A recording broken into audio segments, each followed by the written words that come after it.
प्रोनेसिस investor academy के इस brand new video में आप सभी का बहुत बहुत स्वागत है। पिछले कुछ दिनों से वन फ्लेक्सी कैप फंड से रिलेटेड बहुत सारे रिक्वेस्ट आ रहे हैं। रिक्वेस्ट ये है कि इस पे आप एक डिटेल वीडियो पब्लिश करो।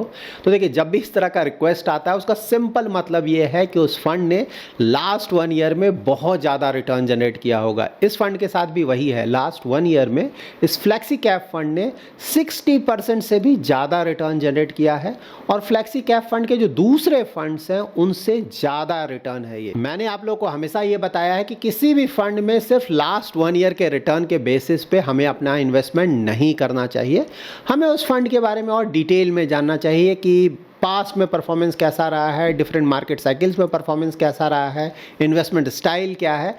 तो इस फंड से रिलेटेड भी हम ये सारे डिटेल्स चेक करेंगे और उसके बेसिस पे हम ये डिसाइड करेंगे कि ये जो फंड है वो किस तरह के इन्वेस्टर के लिए सूटेबल है। तो इस वीडियो को वॉच करने के दौरान अगर कोई वैल्यू एडिशन हो तो वीडियो को लाइक एंड शेयर जरूर करें और पहली बार हमारे यूट्यूब चैनल पे आए हैं तो चैनल को सब्सक्राइब जरूर करें। तो यहाँ पे परफॉर्मेंस चेक कर लेते हैं। लास्ट 1 ईयर, 3 ईयर, 5 ईयर और 10 ईयर के डायरेक्ट प्लान का रिटर्न्स और बेंचमार्क के साथ रिटर्न कंपेयर करते हैं। देखिए, last 1 year, last 3 year, last 5 year और लास्ट 10 ईयर सभी जगह ये फंड अपने बेंचमार्क को काफ़ी बड़े मार्जिन से बीट कर रहा है और लास्ट 1 ईयर में तो परफॉर्मेंस बहुत ज़्यादा अच्छा रहा है। जब भी हम किसी भी फंड का परफॉर्मेंस चेक करते हैं तो सिर्फ बेंचमार्क के साथ ही रिटर्न कंपेयर नहीं करेंगे, बल्कि उस कैटेगरी में जो दूसरे फंड्स हैं उसके साथ भी रिटर्न्स कंपेयर करेंगे।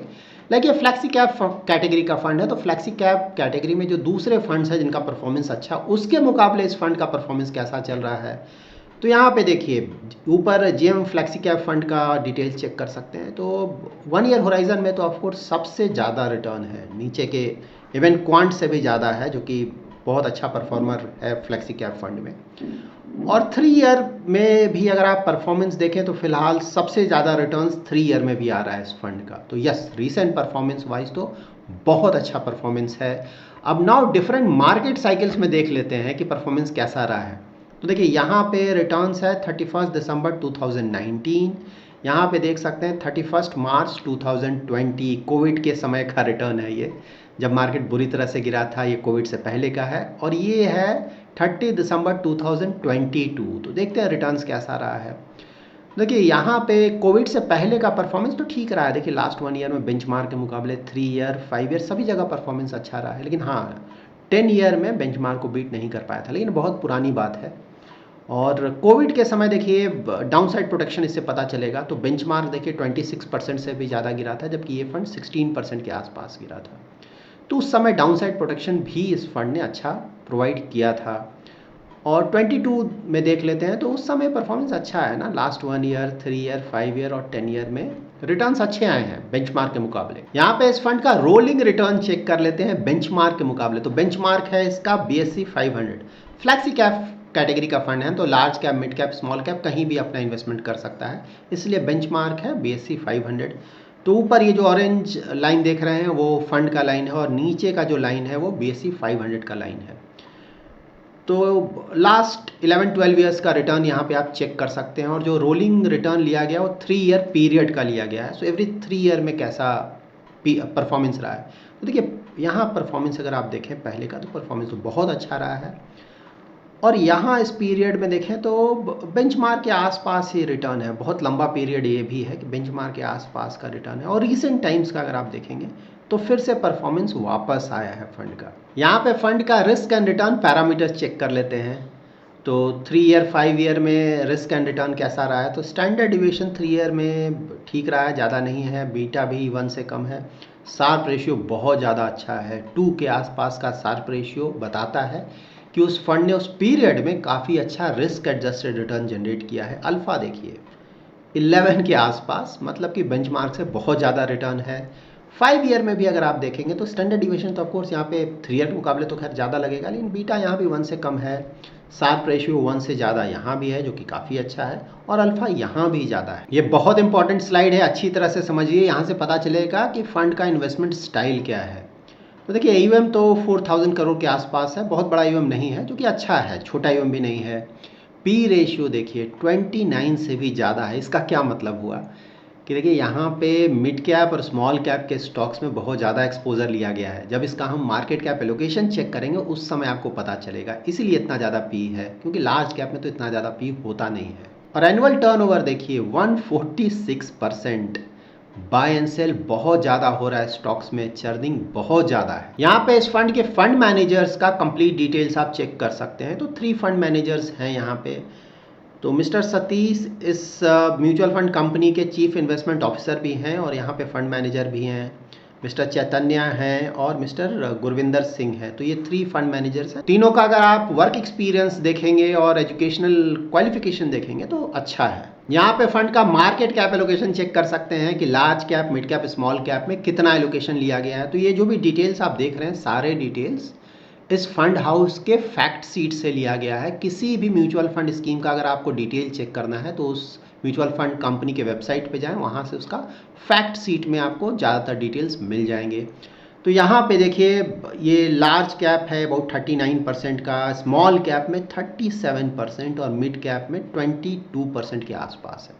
तो यहाँ पे क्या पता चल रहा है कि देखिए ये मल्टी कैप फंड की तरह अपना इन्वेस्टमेंट फिलहाल कर रहा है, क्योंकि स्मॉल कैप और मिड कैप में एक्सपोजर बहुत ज़्यादा है और लार्ज कैप में रिलेटिवली, क्योंकि फ्लैक्सी कैप में जनरली आप देखते होंगे ना कि लार्ज कैप में एक्सपोजर बहुत ज़्यादा होता है, बट यहाँ पे रिलेटिवली काफ़ी कम है।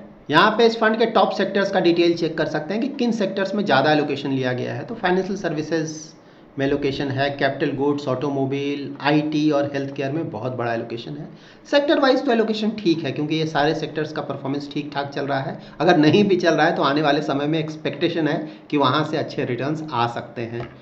और यहाँ पे टॉप होल्डिंग्स चेक कर सकते हैं। REC PSU देखिए बहुत बड़ा एक्सपोजर है, 4% के आसपास। हाँ, और उसके नीचे HDFC, Infosys, L&T, ICICI bank में एक्सपोजर अच्छा खासा लिया गया है। अभी हमने GM फ्लेक्सी कैप फंड का डिटेल चेक किया तो उससे हमें क्या पता चलता है। तो देखिए अभी का जो परफॉर्मेंस है, परफॉर्मेंस तो अच्छा है, बेंचमार्क के मुकाबले भी अच्छा है और साथ ही जो दूसरे फंड्स हैं फ्लेक्सी कैप कैटेगरी में उसके मुकाबले भी परफॉर्मेंस अच्छा है।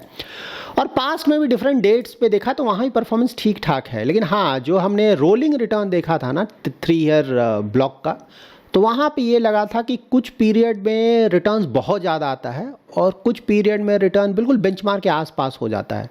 बट देन देखिए फंड के साथ ऐसा होता रहता है ना, मतलब जब कॉल सही जाएगा तो रिटर्न्स बहुत ज़्यादा आएगा, जब कॉल सही नहीं जाएगा तो रिटर्न ज़्यादा नहीं आता है। बट हाँ, लॉन्ग टर्म में अगर रिटर्न्स अच्छे आ रहे हैं तो फंड को अच्छा माना जाएगा।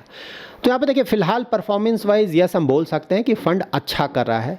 लेकिन हाँ, यहाँ पे इन्वेस्टमेंट करने के दौरान अगर कोई प्लान कर रहा है इस तरह के फंड में इन्वेस्टमेंट करने का, तो वहाँ पे कुछ बातों का आपको ध्यान में रखना होगा। देखिए फ्लेक्सी कैप कैटेगरी का फंड क्या होता है कि मार्केट कैप वाइज वो कहीं भी अपना इन्वेस्टमेंट कर सकता है, large cap, mid cap, small cap, basis market condition, ये फ्लेक्सिबिलिटी है। लेकिन इस फ्लेक्सिबिलिटी के बावजूद भी ज़्यादातर फ्लेक्सी कैप फंड्स को अगर आप देखेंगे तो लार्ज कैप में एलोकेशन बहुत ज़्यादा रखते हैं और मिड कैप, स्मॉल कैप में एलोकेशन कम रखते हैं।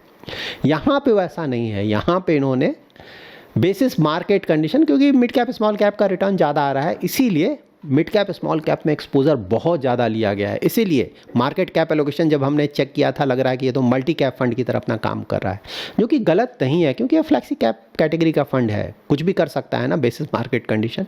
लेकिन हाँ, यहाँ पे ये कर रहा है, ये तो सही है, लेकिन इसके कारण यहाँ पे जो रिस्क है वो बहुत ज़्यादा बढ़ जाता है। तो यहाँ पे आपको ये ध्यान में रखना है कि भाई यहाँ पे रिस्क ज़्यादा है रिलेटिवली जो दूसरे फ्लेक्सी कैप कैटेगरी के फंड्स है उसके मुकाबले, क्योंकि ये पूरा मल्टी कैप फंड की तरह है ना। मिड कैप और स्मॉल कैप में एक्सपोजर बहुत ज़्यादा है, नंबर 1 ये आपको ध्यान में रखना है। इसके अलावा आपको ध्यान में रखना है टर्नओवर रेशियो बहुत ज़्यादा है, मतलब कि स्टॉक्स का बाय एंड सेल बहुत ज़्यादा हो रहा है। तो देखिए ये फंड मैनेजर का डिस्क्रिशन है, अगर वो चर्निंग ज़्यादा कर अगर ज़्यादा रिटर्न जनरेट कर पा रहा है तो अच्छी बात है, हम भी रिटर्न्स के लिए इन्वेस्टमेंट कर रहे हैं।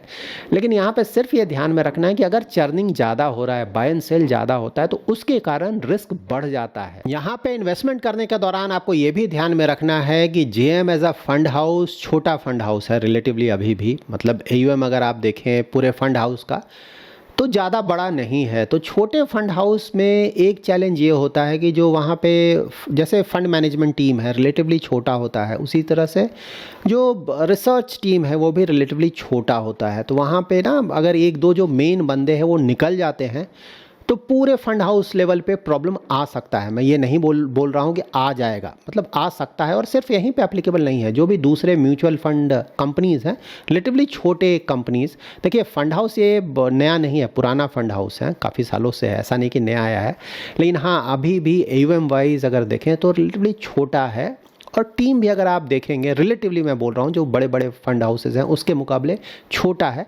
तो इस कारण भी थोड़ा रिस्क बढ़ जाता है। तो यहाँ पे रिस्क फैक्टर्स मैंने आपको बता दिया, परफॉर्मेंस भी हमने चेक कर लिया, परफॉर्मेंस तो ठीक चल रहा है। बट हाँ, अगर किसी को इन्वेस्टमेंट करना है तो जो रिस्क फैक्टर्स हमने डिस्कस किया उसके बारे में भी आप ज़रूर सोच लें। और अगर इस तरह का फंड आपके पोर्टफोलियो में सूटेबल बैठता है, सूट करता है आपके पोर्टफोलियो के, तो वहाँ पे ऑफ कोर्स आप कॉल ले सकते हैं, क्योंकि पैसा आपका है, फाइनल डिसीजन तो आपका होगा। यहाँ पे एक और बात मैं आपको क्लियरली बता देता हूँ कि देखिए फिलहाल बहुत सारे फंड्स आपको मिल जाएंगे जिनका टर्नओवर रेशियो बहुत ज़्यादा है, जो कि चर्निंग बहुत ज़्यादा कर रहे हैं, उनका रिटर्न्स भी बहुत ज़्यादा आ रहा है। तो काफ़ी लोगों को ऐसा लग रहा है कि नहीं, सिर्फ यही फंड्स अच्छे हैं, बाकी सारे फंड्स बेकार हैं, तो पूरा इन्वेस्टमेंट यहीं करना चाहिए। देखिए मैंने पहले भी कई बार बताया है, फिर से मैं रिपीट कर रहा हूँ, अभी स्टॉक मार्केट कोविड के बाद का अगर आप देखेंगे, परफॉर्मेंस लगातार अच्छा रहा है। वर्ल्ड वाइड बहुत सारे मार्केट्स बुरी तरह से गिरे हैं इस बीच में, लेकिन इंडियन मार्केट्स बुरी तरह से गिरा ही नहीं है, लगातार अच्छे, हाँ फ्लैट रहा है एग्री, लेकिन बुरी तरह से इस बीच नहीं गिरा है, लगातार अच्छे रिटर्न्स आ रहे हैं। तो देखिए जब भी इस तरह से कई सालों तक अच्छा रिटर्न आता है तो देखा गया है कि जो ये मोमेंटम स्टाइल वाले फंड्स हैं, या वैसे फंड्स जो कि चर्निंग बहुत ज़्यादा करते हैं, वहाँ भी रिटर्न्स बहुत ज़्यादा आते हैं। ठीक है, तो मोस्टली ये फिनोमेना भी चल रहा है, इसको आपको ध्यान में रखना चाहिए। तो ऑफ कोर्स अगर कोई फंड ज़्यादा रिटर्न दे रहा है तो हमें उसका एडवांटेज तो उठाना चाहिए, इसमें कहीं कोई गलत नहीं है।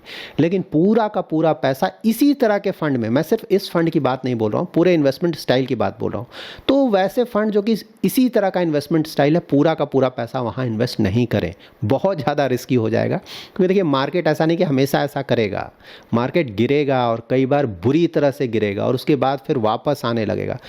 तो अगर सिर्फ इस तरह के फंड्स ही पोर्टफोलियो में होंगे जहाँ की टर्नओवर रेशियो बहुत ज़्यादा हो जाएगा, चर्निंग बहुत ज़्यादा है, ज़्यादातर केसेस में मोमेंटम स्टाइल को फॉलो करते हैं, तो वहाँ पे कई बार आपको लगेगा कि जब मार्केट गिरेगा तो पोर्टफोलियो बुरी तरह से हिट करेगा।